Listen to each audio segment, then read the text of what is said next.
আল্লাহ আমার রব, এই রবি আমার সব। দামে দামে তন মনে তারি অনুভব। তোমার দুনিয়াতে আমি যেদিকে তাকাই, অথই নিয়ামতে ডুবে আছি সবাই। পাক পাখালির গানে শুনি তসবিহ কলরব, তসবিহ কলরব। আল্লাহ আমার রব, এই রবি আমার সব। আসসালামু আলাইকুম। প্রিয় দর্শক, আপনারা কেমন আছেন? সবাই ভালো থাকুন, সেটা আমাদের একান্ত কামনা। শুরু হলো আপনাদের প্রশ্ন নিয়ে আপনাদের এই প্রিয় অনুষ্ঠান আপনার জিজ্ঞাসা। আপনাদের সাথে আছি আমি জয়নুল আবেদিন আজাদ। আজকেও আপনাদের প্রশ্নের জিজ্ঞাসার জবাব দিচ্ছেন বিশিষ্ট আলেম ডক্টর মোহাম্মদ সাইফুল্লাহ। আসসালামু আলাইকুম ওরহমতুল্লাহি ওবারাকাতুহ। প্রিয় দর্শক, চলুন তাহলে জিজ্ঞাসার জগতে। শুরুতেই একটি ইমেল, এটি পাঠিয়েছেন আমিনুল ইসলাম স্বাধীন, রংপুর থেকে। আপনি লিখেছেন, আমি একজন কলেজ স্টুডেন্ট, নিয়মিত নামাজ ও ধর্মকর্ম পালনের চেষ্টা করি। আপনার জিজ্ঞাসা সহ অন্যান্য ইসলামী অনুষ্ঠান দেখার চেষ্টা করি। আপনাদের কাছে আমার প্রশ্ন: 1, ইকামাতে দিন মানে কি? কামত শব্দের শাব্দিক অর্থ হচ্ছে কায়েম করা, প্রতিষ্ঠা করা, বাস্তবায়ন করা, মানে বুলন্দ করা ইত্যাদি অর্থে। আর দিন মানে ইসলাম। আর ইসলামকে প্রতিষ্ঠা করা, বাস্তবায়ন করা, এটাই হচ্ছে মূলত ইকামত দিনের শাব্দিক অর্থ। এবং ইসলামকে বাস্তবায়ন করার এই যে অর্থ, এটি অনেক ব্যাপক অর্থবোধক কথা। এর ব্যাপক অর্থবোধক কথার মধ্যে প্রথমেই যেটি আসবে ইকামত দিনের মধ্যে, ইসলামকে বাস্তবায়ন ইকামত করার হচ্ছে ইসলামের যে পিলারগুলো আছে সেগুলো হচ্ছে প্রথম পয়েন্ট। ইসলামের পিলার কয়টি সেটি আমরা দেখতে পাবো।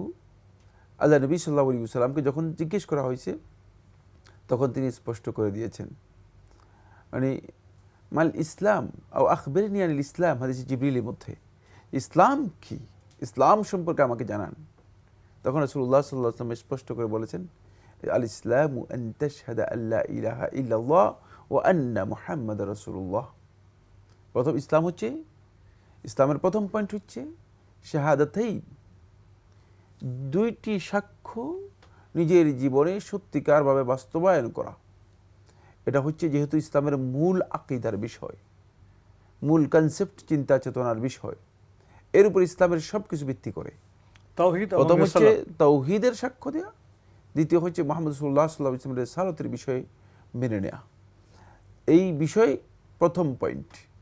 দুঃখের বিষয় হচ্ছে এটাকে আমরা অনেকে মনে করছি কালিমা। কালিমা বলার কারণে এটি আসলে আমরা বুঝি নেই। এটা কালিমা বলতে আমরা মনে করছি এটা হয়তো কিছু হবে আর কি, কিন্তু কালিমা আসলে শুদ্ধ নয়। এখানে মিসকনসেপ্ট হচ্ছে এই যে আমাদের বিভ্রান্তির মধ্যে এটাও একটা, যে এটাকে কালিমা আখ্যায়িত করে দেয়া না। এখানে দুটি শাহাদাতাই নিজের জীবনে বাস্তবায়ন করা, দুটি সাক্ষ্য নিজের জীবনে বাস্তবায়ন করা, এটি হচ্ছে মূলত মানে ইসলামের প্রথম পয়েন্ট।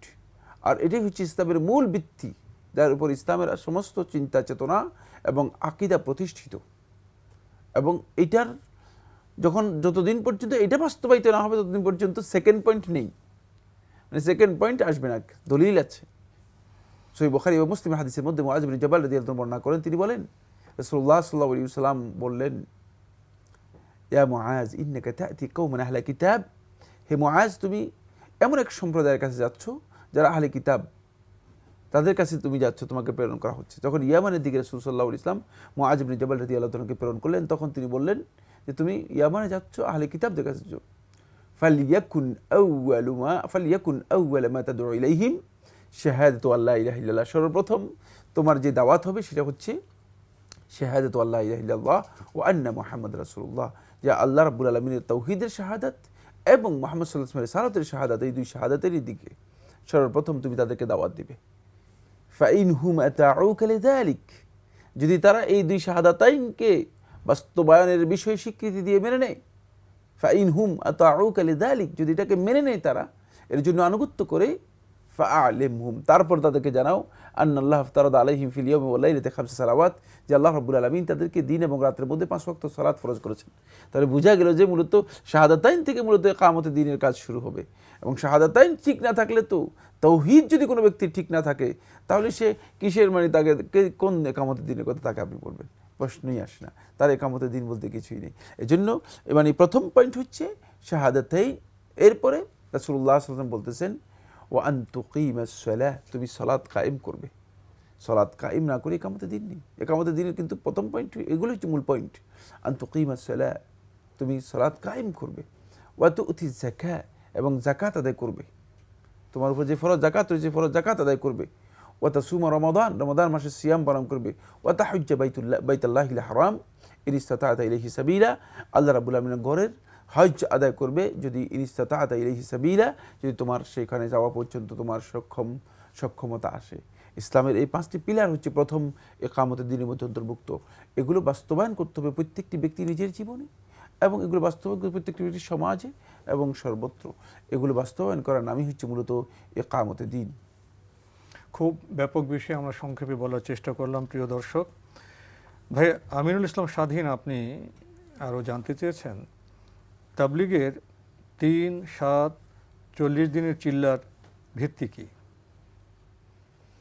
ভিত্তি বলতে যদি কোরআন এবং হাদিসের বক্তব্য বলেন তাহলে না, কোরআন এবং হাদিসের কোনো ভিত্তি বা দলিল এখানে নেই। আর ভিত্তি বলতে যদি তাদের ব্যক্তিগত গবেষণার বিষয় বলেন, হতে পারে তাদের কোনো ব্যক্তির নিজস্ব গবেষণার উপর ভিত্তি করেই তারা হয়তো এটাকে মানে কিছু মানুষের গবেষণার বিষয়, ব্যক্তিগত গবেষণা এবং নিছক গবেষণা ছাড়া আর কিছুই না, এটা ভিত্তি করেছেন। এই গবেষণা যদি কোনো ব্যক্তি তার অভিজ্ঞতা অথবা গবেষণার মাধ্যমে সেটাকে গবেষণা আলোকে তাহদিদ মানে এটাকে নির্দিষ্ট করেন, এই নির্দিষ্ট করা কোনো ব্যক্তির জন্য হারাম বা অবৈধ নয়। মানে খুব সূক্ষ্ম কথা বলছি, সেটা আবার বুঝতে হবে। মানে কোনো ব্যক্তি যদি তার ব্যক্তিগত গবেষণার মাধ্যমে, চিন্তাধারার মাধ্যমে কোনো একটা বিষয়কে যদি মানে 3 দিনের মধ্যে, 4 দিনের মধ্যে, 7 দিনের মধ্যে, 40 দিনের মধ্যে সীমাবদ্ধ করেন, এটি তার জন্য মানে হারাম বা অবৈধ বিষয় নয়। এটি তার অভিজ্ঞতার আলোকে, তার চিন্তাধারার আলোকে, গবেষণার আলোকে তিনি করতে পারেন, এটি জায়েজ।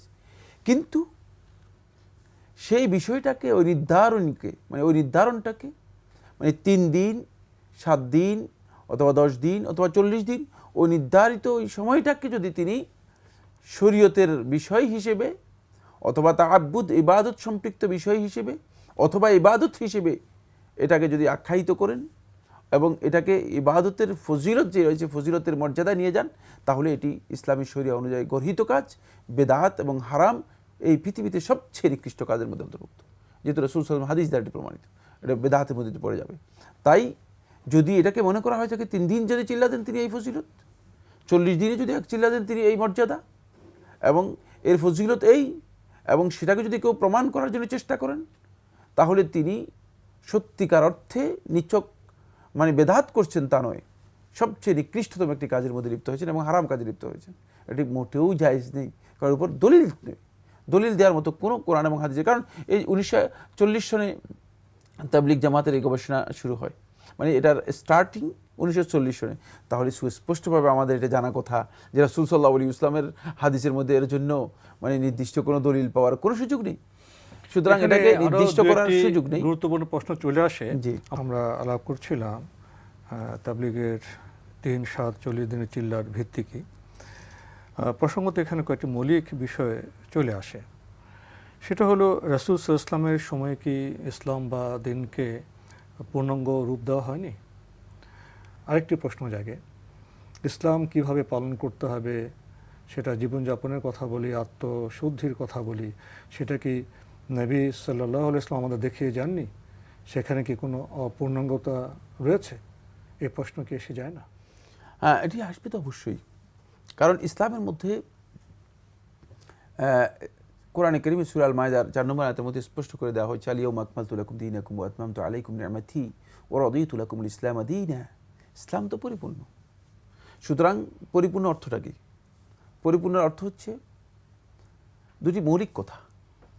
একটি হচ্ছে যে এমন কোনো বিষয়ে কিয়ামত পর্যন্ত মানুষের সামনে আসবে না যে বিষয়ের সমাধান ইসলামের মধ্যে নেই। কিন্তু সেটা হয়তো আমরা জানবো না। বিজ্ঞান বলি, জি, প্রযুক্তি বলি, সেগুলো সমাধান biodiversity বলি, ইসলামের মধ্যে আছে। পরিবেশ বলি, পানি ব্যবহার বলি, এইসব বিষয়ে মৌলিক বক্তব্য তো কোরআন সুন্নাহ রয়ে গেছে। হ্যাঁ, আচ্ছা এখন আমাদের আমাদের হয়তো সেটা আমি না জানতে পারি, উপলব্ধি করতে যে হবে। আমি ইন্ডিভিজুয়াল ব্যক্তি না জানতে পারি, কিন্তু ইসলামের মধ্যে সমাধান আছে। হয়তো আরেকজন জানেন, সমাধান ইসলামের মধ্যে খোঁজ করলেই পেয়ে যাবে। এটা হলো আল-ইয়ৌমা আকমালতু লাকুমের পরিশ্রম করতে হবে, সময় ব্যয় করতে হবে। বের করতে হবে। মানে আকমাল তো এক অর্থ হচ্ছে চিঠি, সেটা হলো মানে এমন পরিপূর্ণ করা হয়েছে যে এখানে আসলে কোনো ধরনের ঘাটতি কমতি নেই। যদি ঘাটতি কমতি, তাহলে কিয়ামত পর্যন্ত যে কোনো বিধান এখানে পাওয়া যাবে, বিধান আছে। দ্বিতীয় হচ্ছে যে এমন কোনো ব্যক্তির আর প্রয়োজন নেই যে ইসলামের মধ্যে আবার নতুন করে পরিপূর্ণতা দিবে, কোথাও নতুন জিনিস সংযোজন করবে। সুতরাং কোনো ধরনের সংযোজন এর মধ্যে আসার কোনো অবকাশ নেই। তাই কেউ যদি মনে করে যে আমি নতুন করে সংযোজন করেছি ইসলামের মধ্যে, তাহলে সেই ব্যক্তি ইসলামে তার বিধান হচ্ছে সে দাজ্জাল। সে দাজ্জাল, ইসলামের মধ্যে সে সত্যিকার অর্থে মিথ্যা সংযোগ করেছে। তাই ইসলামের মধ্যে সংযোজন করার কোনো অধিকার কারো নেই। তিনি ইসলামকে ফলো করবেন। এখন আমরা যারা আছি, আমরা ইসলামের জন্য সংযোজক নয়, আমরা ফলোয়ার্স, আমরা অনুসরণ করছি। তা আমি এখানে খুব সূক্ষ্ম একটি কথা দৃষ্টি আকর্ষণ করি, সেটা হচ্ছে এই যে সিস্টেমের মধ্যে কোথাও কোথাও বেরি করতে পারে। যেহেতু আগেকার লোকেরা মনে করেন ঘোড়া গাড়িতে উঠত, এখন ঘোড়া গাড়ির অস্তিত্বই নেই, ঘোড়া গাড়িতে উঠবে কোথায়?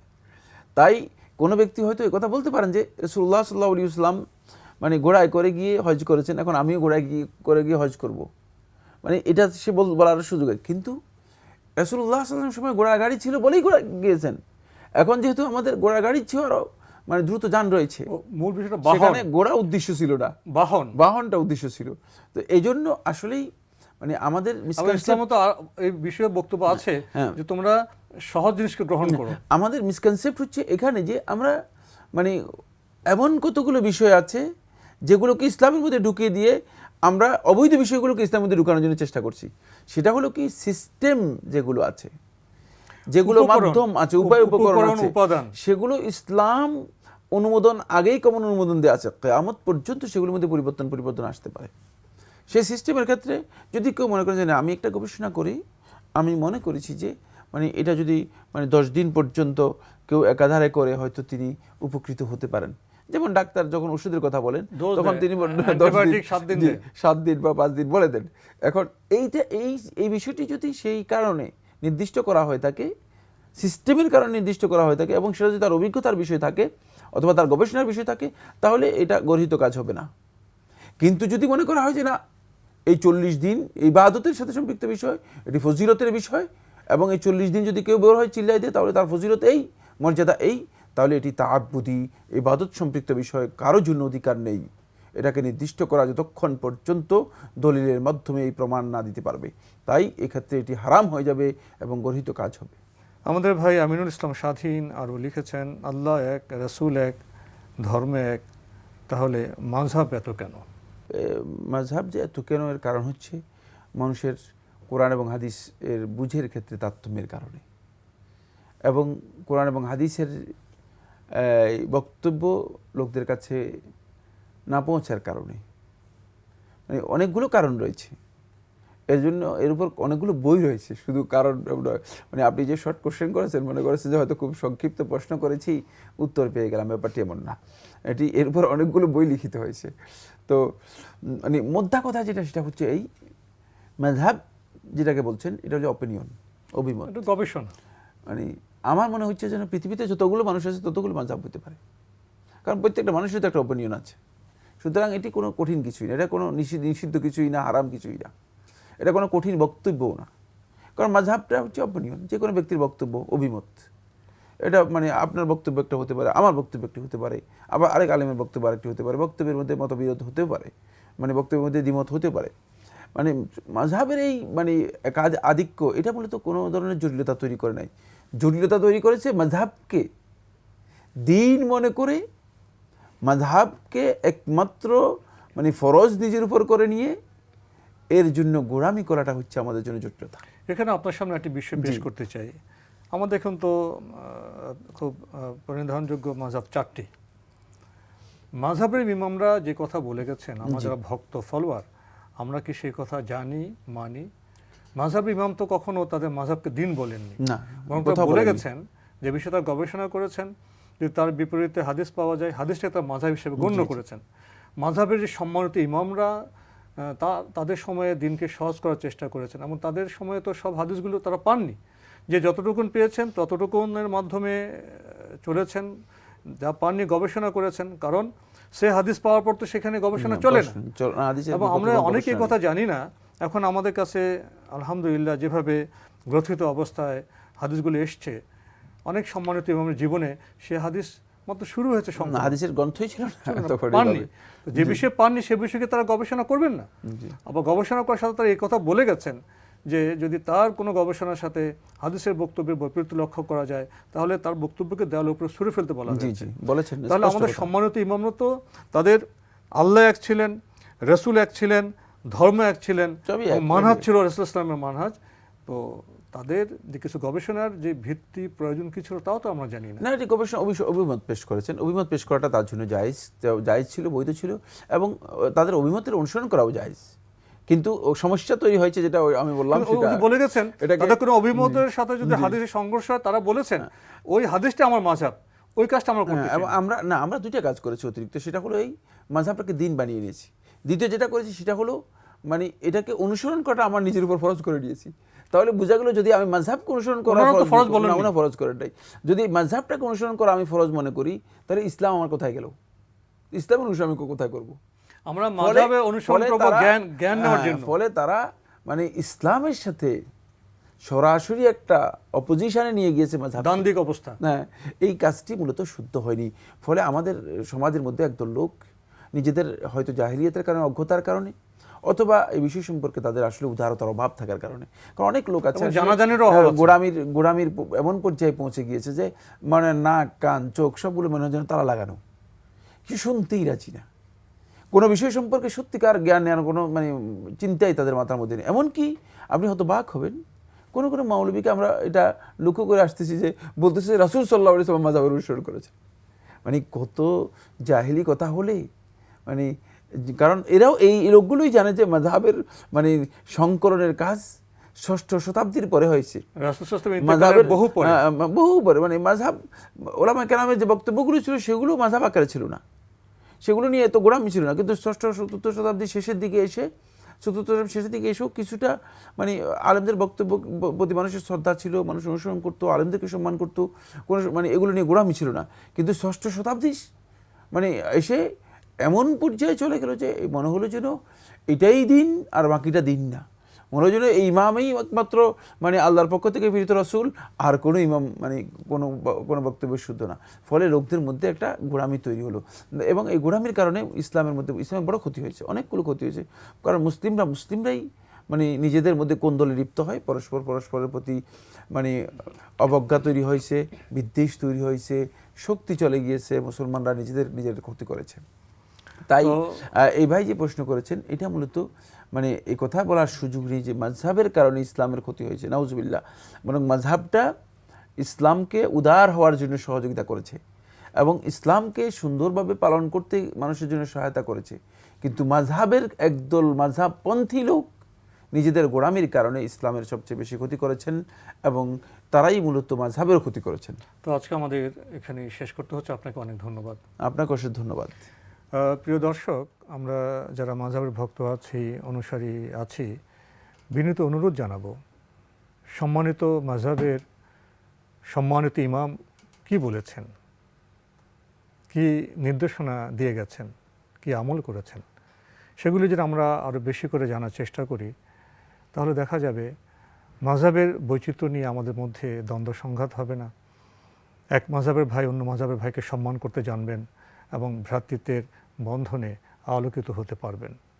চিঠি লিখুন, প্রশ্ন পাঠান আমাদের ঠিকানায়। পরিচালক আপনার জিজ্ঞাসা, এনটিভি, বিএসসি ভবন, 7ম তলা, 102 কাজী নজরুল ইসলাম এভিনিউ, কারওয়ান বাজার, ঢাকা 1215।